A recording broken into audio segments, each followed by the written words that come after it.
Mamaya na. Ano bang pag-usapan natin ang buhay-buhay natin? Ikaw muna.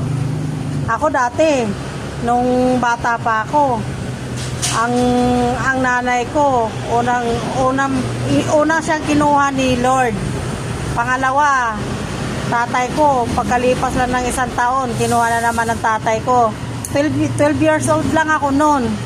Tapos, nung nawala na sila pareho, hindi ko na alam kung anong gagawin ko kasi ang edad ko, nasa 12 years old lang ako. Ang ginawa ko, sumama ako sa Maynila. Ang sinamahan ko sa Kada. Pagdating ko din sa Manila, nakapagtrabaho ako hanggang ngayon. Ay, ikaw? Broken family. Pares, lahat naman ng tao may problems, ganon.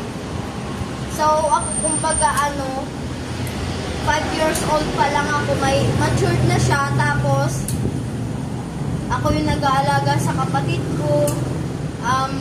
Kumbaga yung bagong labas niya, ako na talaga yung parang naging bilang nanay niya, ganon. Tapos, umabot ng 4 years old ata siya, or 5, ganon. Naghiwalay sila ni Papa tas si Mama. Hindi ko din alam kung anong gagawin ko nun kasi lahat ng gamit, nabenta na, tapos wala pang magamit, walang gas, walang bigas, walang ulam. Naglayasan silang dalawa, pero hindi ko pala alam na nagtago na si Mama para samahan kami. May sakit pa yung kuya ko nun, tapos naapakan nila. Basta sobrang haba talaga niya kasi mag 3 years na sa January. Oo. Eh, ilan pala kayong magkapatid, Joanna? 7, namatay yung isa. Pa lang siya, mga nasa 6 months pa lang ata siya noon, or 3 months, namatay na siya kasi tawag doon, kumbaga hindi yung healthy yung katawan niya, yung pinanganak siya. Ay, ganon. Ang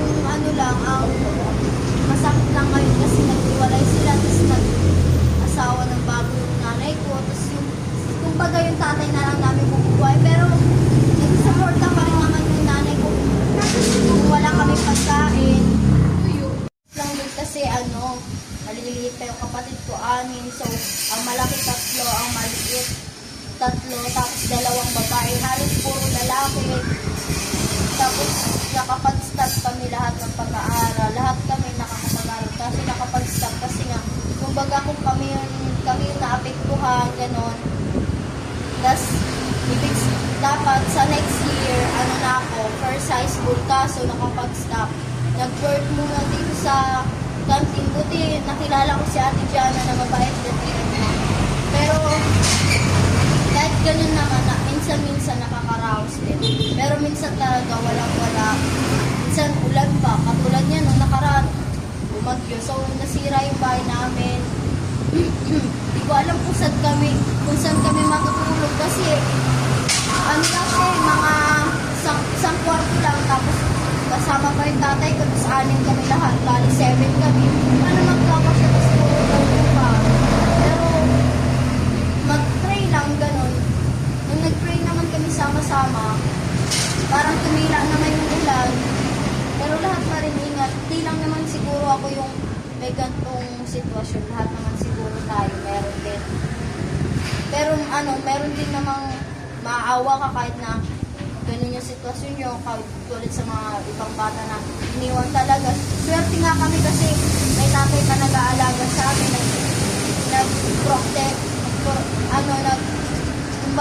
protekta sa amin, ganun, para mabuhay sa isang araw, makakain sa isang araw, 2 beses, 3, ganun. Lang din kasi maliliit pa yung kapatid ko, 6, so ang malaki 3, ang maliit 3, tapos 2 babae, halos puro lalaki. Tapos nakapag-stop kami lahat ng pag-aaral, lahat kami nakakapag-aaral kasi nakapag-stop kasi nga kumbaga kung kami yung naapektuhan, ganon. Tapos dapat sa next year na ako, first high school, kaso nakapag-stop. Nag-work muna dito sa canteen. Buti nakilala ko si Ate Diana na mabait din. Pero kahit ganun naman, minsan-minsan nakakaraos din. Pero minsan talaga walang-wala. Minsan ulan pa. Katulad niya nung nakaraan, umagyo. So nasira yung bahay namin. Hindi ko alam kung saan kami matutulog kasi ano lang siya eh, mga isang kwarto lang, tapos kasama pa yung tatay ko, tapos 6 kami lahat, bali 7 kami. Ano magkakasya, tapos puro pa.